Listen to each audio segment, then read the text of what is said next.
Have you ever felt stuck?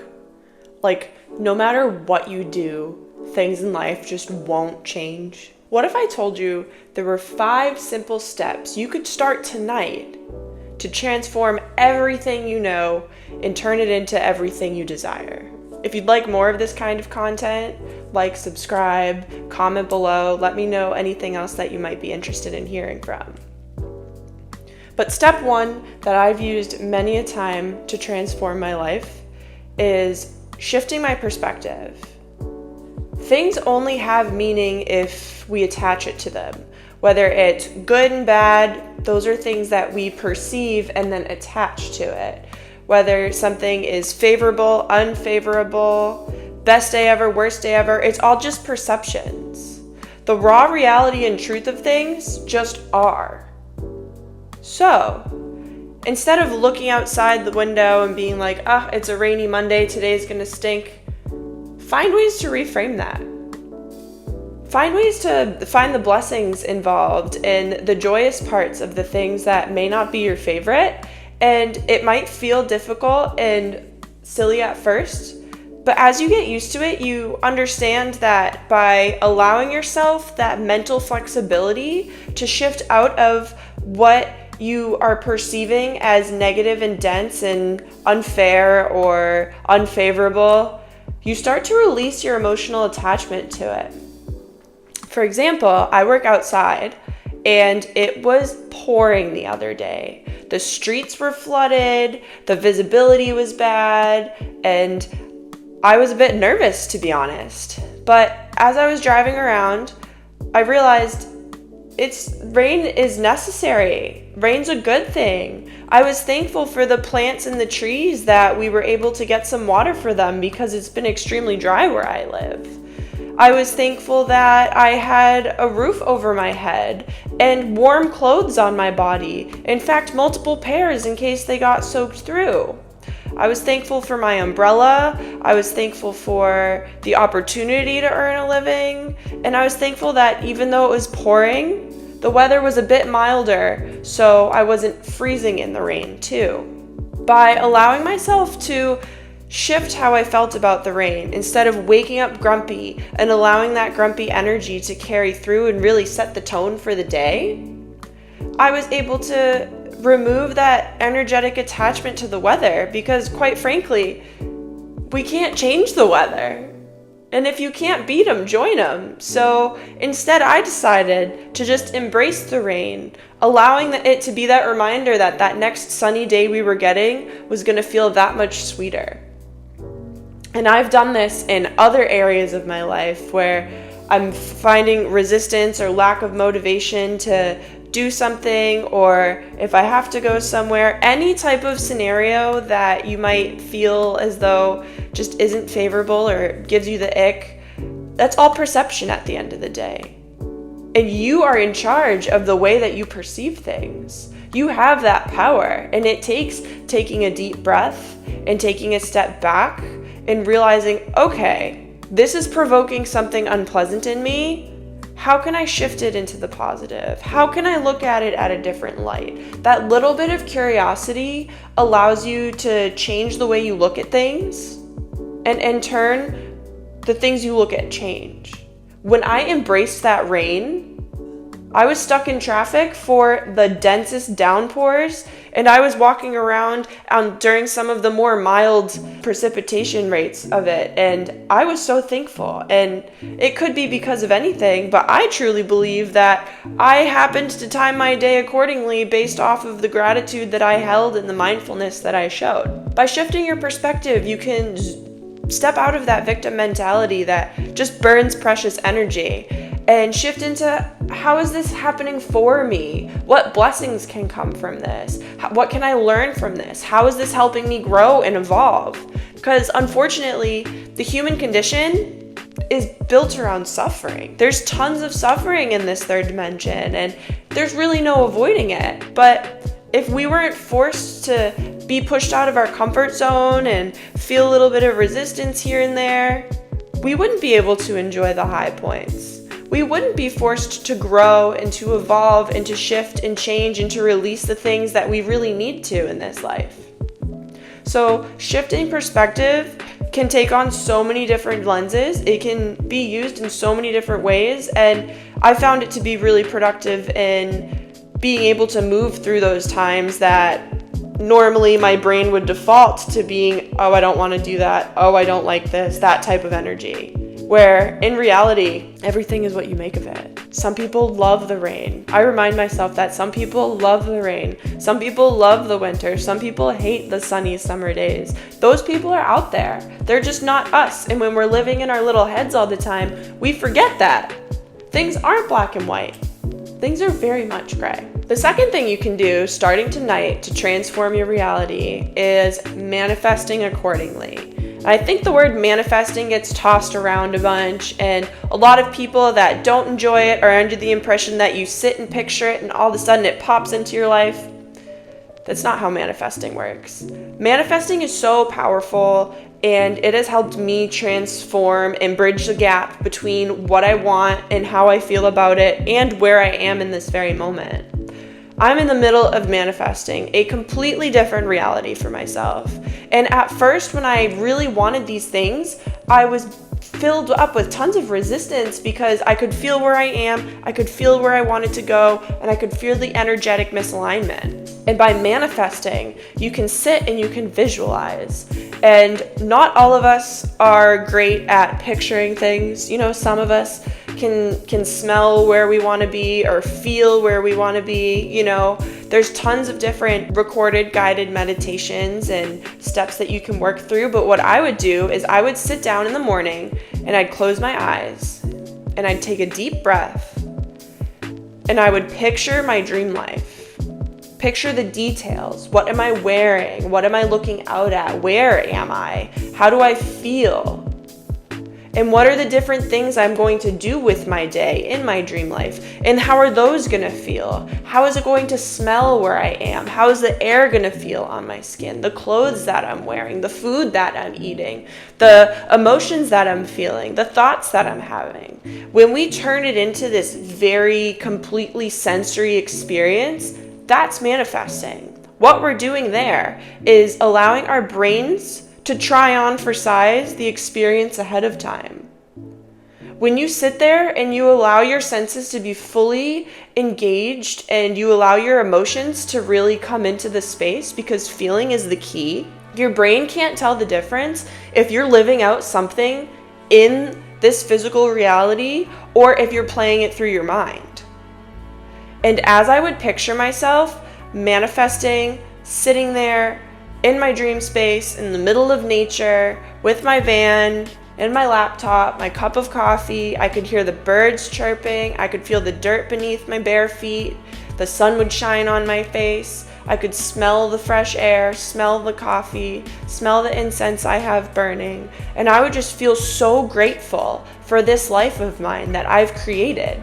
And by allowing myself to feel those feelings, your brain's doing a run through of the scenario, so then when it comes, it's natural. You're also aligning yourself to that timeline. What we're doing is we're choosing to focus on the same outcome over and over again, and we're bridging that gap. So in the beginning, where I was feeling that resistance to, oh my goodness, this is up here and I'm over here and how am I going to get there? By visualizing, I would inch myself closer and closer. And sure, I'm not at my dreams yet, but they feel a lot more attainable. They feel a lot less intimidating, and they feel just a lot more aligned. And I'm starting to be able to piece together the different aspects of the steps that I need to take in order to get there. And they're filled with excitement. They're not filled with anxiety. I'm filled with self-trust over it. I'm not filled with self-doubt. And it's because I've allowed my brain and my body to replay how it's going to go over and over again. So it's a familiar feeling at this point. The third component that I've used that you can start applying tonight to transform your reality is affirmations. And affirmations are another one I think that people can kind of find to feel pretty silly. But when I tell you, when you find the ones that work for you, when you find the ones that resonate with you, or when you make up your own, that stuff is powerful. It's not the ones that feel lofty or that are geared towards areas of life that just really aren't a priority for you. Those aren't the ones that are going to work. The ones that are going to work are the ones that you feel resonance with. The ones that are aligned with where you're trying to get. The ones that are honest with what you feel. The ones that you're able to, when you say them out loud and when you look in the mirror or when you declare it with authority, there's a shift in your being that claims that. And for a lot of them, it does take practice. If you have worthiness issues, saying, I am worthy of my grandest dreams and desires, it might feel a little bit funky at first because you don't believe them. But that also is how the subconscious mind works. You do something over and over and over again, and that is how your brain is able to continue moving through and towards those things. Neurons that fire together wire together. And if you're firing the neurons that say that you are worthy and capable of your dreams and desires and attaining all of the abundance and all of the love and feeling all of the joy, and you do that over and over again, your mind will believe you. It's all subconscious reprogramming. And these are things that I've found super fascinating and I've become really passionate about lately. And they've been extremely powerful in transforming my reality. And I'll sneak affirmations into different parts of my day. When I'm in the shower, I'll run through some affirmations. When I'm making breakfast, I'll run through affirmations. And the first way that I ever started, which is still my favorite, is while I'm sleeping. Your subconscious mind is who runs the show in your life. And your subconscious mind is still accessible even when you rest. So how powerful is it if you're able to throw on a track, whether you're trying to attract love, abundance, safety, security, your dreams, worthiness, whatever you are really feeling in your gut that you want to create in your reality, there's a meditation for that. And I have put on the same one over and over again. I'll play it on a loop in my sleep. And at first I wasn't sure how this worked. I'd read about it, but I hadn't tried it yet. And after I had tried it, what I had realized is I was moving through a very stressful situation in my life. And I was feeling very grounded and very capable and very confident in what I was tackling, in what I was responsible for. And there was one night during this period where I couldn't fall asleep. So I heard a bit more of the affirmations track that I had been playing on a loop. And lo and behold, there were affirmations in there that I wasn't consciously listening to or aware of until right then and there. And I was already embodying them in my waking life, which was fascinating. It took no conscious effort. It took no time out of my schedule. If anything, it has motivated me to sleep more. And that kind of work is exactly what works. Going through your subconscious mind instead of fighting off the critic in your brain saying, that's not gonna work, I can't change, all of that stuff. That voice in your head is there to keep you small. It's there to keep you safe. It's there to keep you doing the routine same thing over and over and over again. Your soul craves more than that, and you deserve more than that. And that's where affirmations are really powerful in reframing exactly what you think and believe about yourself, so you can align better with the dreams and the goals that you deserve to acquire. The fourth component that you could apply right away, right here, right now, is mindfulness. And by mindfulness, I mean not just being aware of your thoughts, but being aware of where you are. I feel like now it is so easy to get distracted and get caught up in checking our phones and multitasking and running around and thinking about, I have to get this done later and that needs to get done this week and all of that stuff. And a lot of that energy gets burnt by being out in other places. I'm fortunate to have a job where I walk dogs. So it doesn't take extraneous mental effort. I'm not problem solving often. I'm just making sure I'm staying on time and that the dog is safe and paying attention to what they're doing. This practice has been extremely helpful to me, keeping my head where my feet are, because I'm on a walk for them. I want to be present with them. but also these creatures, they are so present in their own right. They don't have that higher level of thinking, where I've learned so much from them just being exactly where they are in the present moment. And that mindfulness has been powerful. It has shown me where allowing my thoughts to run burns energy, and where keeping myself present and grounded and coming back to my breath keeps me calm, keeps my energy levels higher, allows me to have more energy at the end of my day to do everything I'm dreaming about doing, instead of my mind running anxious and worried about not being able to get it done, and then coming home from work tired, exhausted, not able to do it because I spent that energy all day in my mind. Mindfulness is such an important practice. Being mindful of the content we're consuming. There's a lot that affects our subconscious, whether we realize it or not. And the things that we read, the people that we are influenced by, the reactions that we have, whether it's road rage, whether it's the feeling a post makes us feel, whether it's a news headline or the flavor of media that we consume, if we're very into horror or fear-based things, or we're very into like rap and metal, just that awareness of what is the frequency, what is the vibe, how does that make me feel? Does it make me feel constricted? Does it make me feel expansive? Does it make me feel fearful? Does it make me feel relaxed?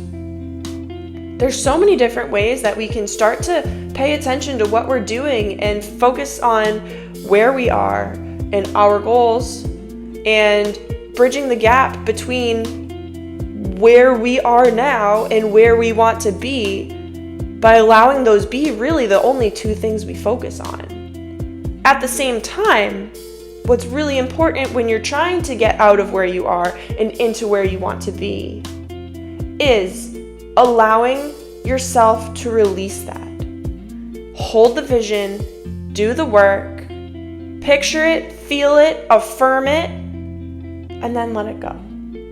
Get back to your day-to-day. Get back to where you are. Because in the present moment is the only place you have access to the infinite possibilities around you.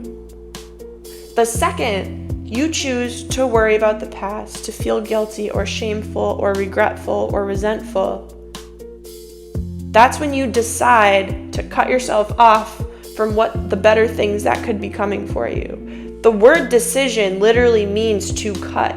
It's to cut out the other options that are there for you. And when you decide to shift your energy to focus on the good things, reframing your perspective, choosing to visualize and get clear on what you want, being mindful about what you're doing with your energy, and claiming what you deserve to have, you are deciding to go for the things that you deserve to go for the life that feels better and resonates and feels more aligned and authentic and beautiful and expansive and joyful. And my last tip that you could implement starting today, it's simple, but simple does not mean easy, and that is self-love. Being your own cheerleader, reparenting your inner child, hushing your inner critic. Being your own best friend is crucial. You are the only person in this world that will be with you from start to finish.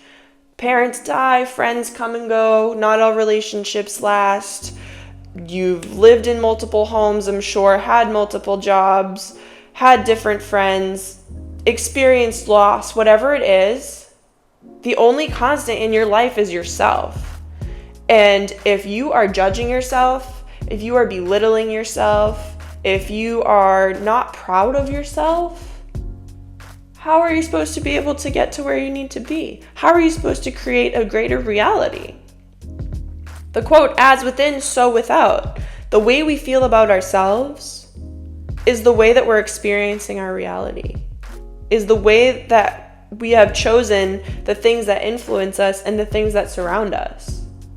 When we are feeling powerful and confident and compassionate towards ourselves, we're able to make better decisions in alignment with that. When we act from scarcity or from frustration or from feeling like you have to or should do something, that's the energy in place as you go to make that decision, and that's the energy that's going to manifest from that decision. But if you choose something out of self-love, out of expansion, out of self-respect, out of the joy and excitement it brings you, that grounded energy, that love, like to its core, is what's going to manifest through that experience. So by being there for yourself, holding space for yourself, when you feel these big emotions, allow yourself to question them.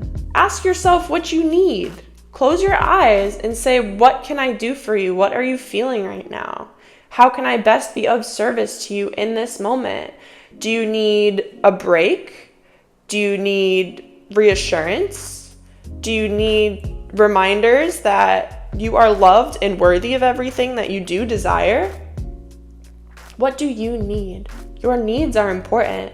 And when you fill your own cup first and pour from the overflow out into the world, it makes a dramatic difference in how much energy you have and how you're being received by other people.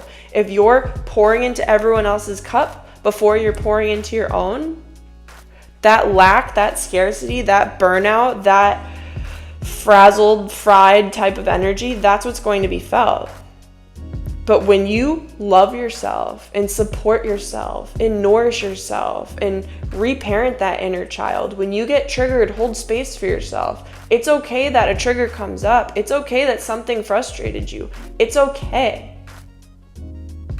But what can we do moving forward to free yourself from that burden? What can we do moving forward so you don't get triggered, so you don't get flustered? How can I be of service to you, to yourself? That's so important. And the biggest piece for me for that self-love is questioning that voice in my head. When that doubt creeps in, when that voice that says, don't go for it, you're not good enough, you're not smart enough, you couldn't do that, you're going to be judged. When that voice comes up, I say, says who? Says who to my inner critic? Or as I've recently heard someone say, your inner witch hunter. And I love that term. That inner critic, inner witch hunter, ego, whatever you want to call the word, question it. Whose voice is that? Because it's not yours. It could be your parents. It could be an experience from your childhood. It could be something you learned on TV or consumed in the media, or an experience you had in school, or something that our culture or society has pressured us into thinking. Whose voice is that? Check in with yourself and say, do I actually believe this? Where does it come from? And by deconstructing these different beliefs and restrictions and boxes that we put ourselves in, that's self-love. That is liberating.